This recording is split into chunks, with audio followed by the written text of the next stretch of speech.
talk about Dean Miller. Coach just said he's coming on, putting on some weight, showing some signs. Yeah, Dean's been a guy since he's been here. He's been really athletic guy that can run, plays with a motor, really physical, but he was just 200 pounds. Now he's going on his second year in the program. He's put on a lot of weight. He was 227 this morning. He's eating, he's putting it all together, and he's going to be a guy that's really going to help us. We're excited about him. Where do you want him to get to weight-wise? Ideally, it'd be 240, but we've had guys play if they're explosive at 230, 235. So put on as much. He burns a lot of calories after the way he runs and the way he conditions himself. So ideally, we'd like about 240, 235, somewhere around there. What do you attribute the change in him? What's different between what he was doing before and now, and getting the weight? Gaining weight, you just got to figure out your body sometimes, and I think it took him a little bit, and he really didn't know. He came from JUCO, so he didn't understand that. He also was in COVID in junior college, so he had a lot of food in front of him every day, but he didn't know how much he really had to eat and how to maintain, and Coach Sleeve and the nutrition staff working with him. It just took his body a while to figure it out.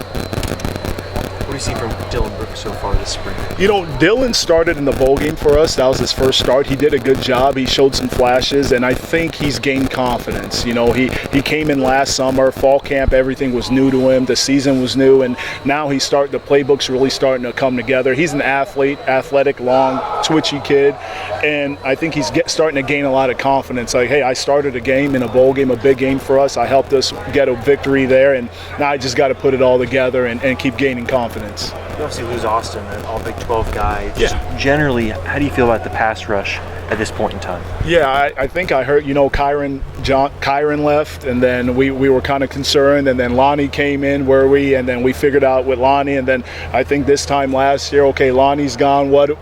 It's just part of the process. I think guys always step up to the plate. You never know sometimes you don't know how good a kid is because he's in the background. He's trying to figure it out. He knows he may not get a lot of reps with a guy like Austin and Jeremy in front of him, and guys like Dean and even Dylan Woodkey, he's came along, and then Dylan Brooks, I call him the 3Ds there. Those guys are all doing good. Cole Petras is doing good. So someone always steps up to the plate, or we do it by committee, and I truly believe that. When you recruited Dylan out of the portal, what were the things that when you watched him on tape, what stood out to you? Speed, athleticism, twitch, long athlete, can do a lot of different things, and that's what was intriguing. And he hadn't played a lot, but when you did see him, he just showed a lot of flashes, and those are things we look for. Are you a good kid? Can you learn a system, and then do you have those intangible traits? When you get a kid like that, the fan base says he was at Auburn, he was at Auburn, he was at Auburn.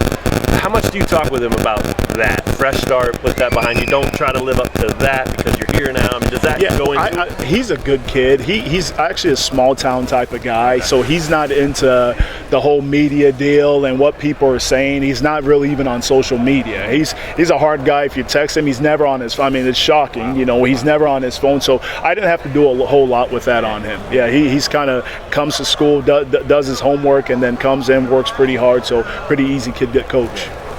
Dylan Woodkey, obviously coming from Youngstown State. Yeah.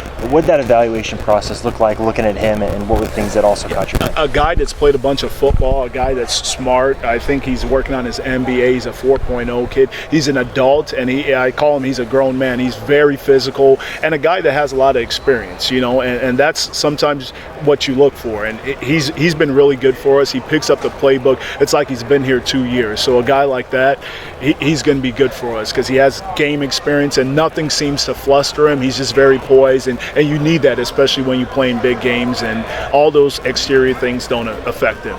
I was going to ask, what's it like with the group of kickers you got this year, guys who have been in the program but haven't necessarily had the in-game opportunities? Yeah, those guys, they kind of sat on the sidelines last year. Both our snappers are back, but our kickers, Owen kicked in a couple of games, and Charlie didn't kick in a game, but he's been doing a good job all spring. And this is where we compete in the spring, and then they'll do a good job in the summer, and then we'll go through fall camp. And, it's competition. Tabor's been around for 3 years. He's one of the best kickoff guys in the country. We're still battling it out and working on our field goal guys. Yeah. And more generally in special teams, you got new voices in terms of the coaches around you. What's that like?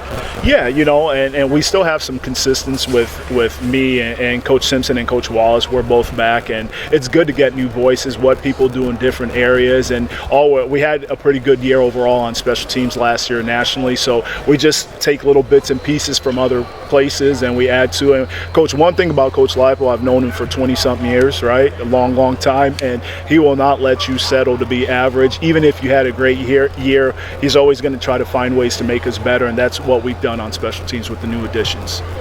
Dak is obviously new to the program. Just what's the acclimation process been like for him so far? It's great because I call this bonus time. He's an early enrollee, so he's stealing all these reps. He is swimming right now. He's just trying to figure it out. We're installing a lot of plays, and he doesn't know a lot of it, but you can see his natural ability and skill set. He's going to be a pretty good player for us. He just has to keep chipping away. And a young guy comes in, he wants it all now, and then he realizes, okay, these guys are pretty good. There's a step to this, but naturally, even his size, the way he moves, we're really excited about him. He's doing a really good job.